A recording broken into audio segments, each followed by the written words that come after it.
클릭해주셔서 감사합니다. 자, 이번에 다룰 이야기는 조국 청문회가 대한민국에 남긴 것입니다. 자, 조국 법무부 장관 후보자의 청문회가 오늘 하루 종일 열렸습니다. 제가 아프리카 방송에서 라이브로 시청자들하고 함께 청문회를 다 같이 좀 지켜봤는데요. 자, 조국 법무부 장관 후보자 청문회를 짧게 요약해 드리겠습니다. 첫 번째, 딸 문제. 자, 이 딸 문제, 지금 현재 조국의 아내가 딸의 동양대 표창장을 위조한 혐의로 기소가 되었습니다. 굉장히 이례적이고 조사 하나 없이 기소가 된 것이 굉장히 이례적인 것은 맞아요. 자, 이 딸 문제가 여러 가지 얽혀 있습니다.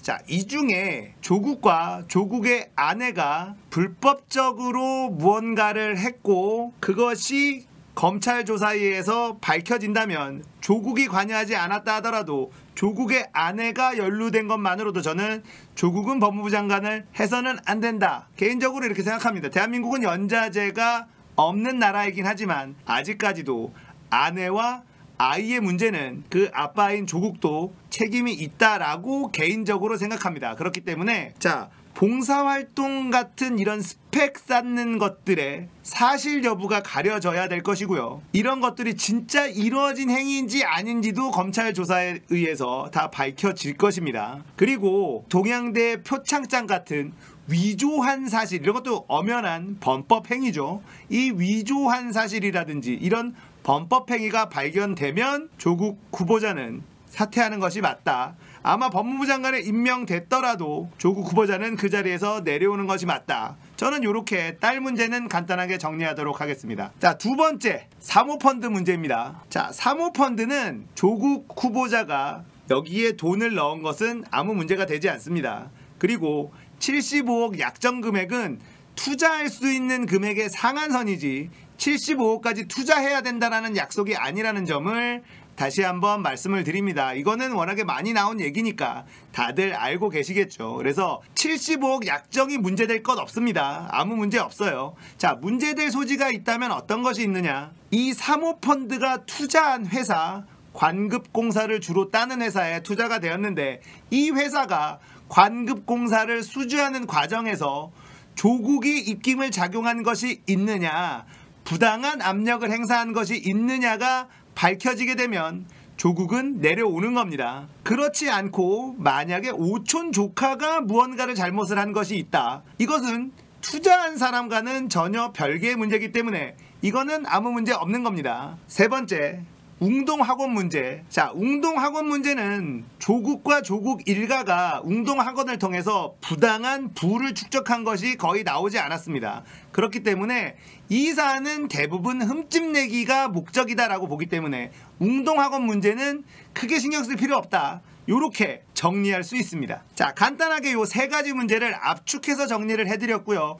이 문제 가지고 계속해서 청문회가 이루어졌습니다. 자, 이제 검찰의 조사를 받고 검찰 수사 결과를 우리는 지켜보면 됩니다. 자, 조국 후보자 인사청문회가 대한민국 민주주의에 남긴 것, 이것을 이야기하고 싶은데요. 검찰의 이례적인 압수수색과 기소, 이것도 뭐 불만이 있는 사람들이 있고요. 언론의 무자비한 난도질, 이거를 문제시하는 사람들도 있고요. 뭐 여러 가지 생각이 있을 수 있습니다. 여기에는 찬반이 나뉠 수 있는데 저는 지금 얘기하고 싶은 것은 찬반이 나뉠 수 없는 이야기를 하고 싶습니다. 이제 인사검증의 잣대가 엄청나게 올라갔습니다. 앞으로 고위공직자의 인사검증의 기준이 조국 인사검증이 될 것이기 때문에 대한민국 국민들은 조국을 반대하든 조국을 찬성하든 길게 봤을 때는 이득을 본 것이다, 이런 생각을 하게 됩니다. 이제 자녀관계 문제라든지 재산관계 문제라든지 이런 것들이 본인이 생각했을 때 문제가 될 소지가 있다면 장관을 하려고 하지 않을 겁니다. 조국이 싫든 조국이 좋든 오늘의 조국 청문회로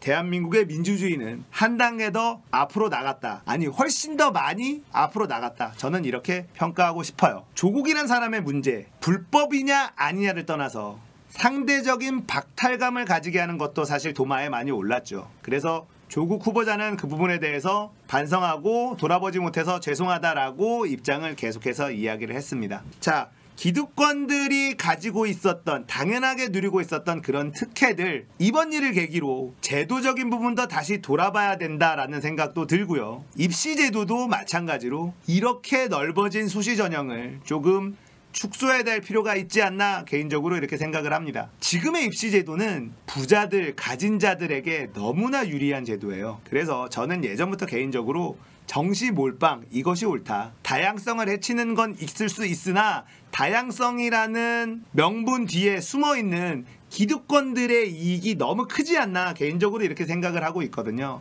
그렇기 때문에 다양성보단 공정함이 더 우선이지 않을까라고 개인적으로는 생각하고 있어서 정시 비중을 높이는 것이 훨씬 더 공정하다 이렇게 생각을 해요. 자, 조국이라는 인물 때문에 온 나라가 딱 두 동강이 났습니다. 조국이어야 된다, 조국이면 안 된다. 정말 조국이란 인물이 어찌됐든 대단한 사람인가 봅니다. 검찰의 수사를 우리는 기다릴 것이고 윤석열 검찰총장이 이끄는 검찰이 공정한 수사를 해주기를 간절히 바랍니다.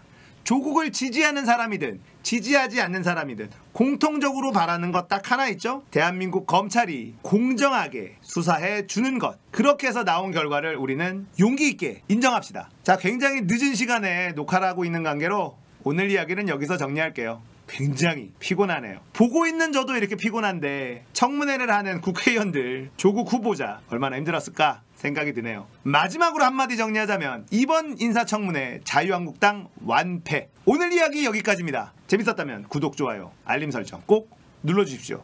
감사합니다. 끝!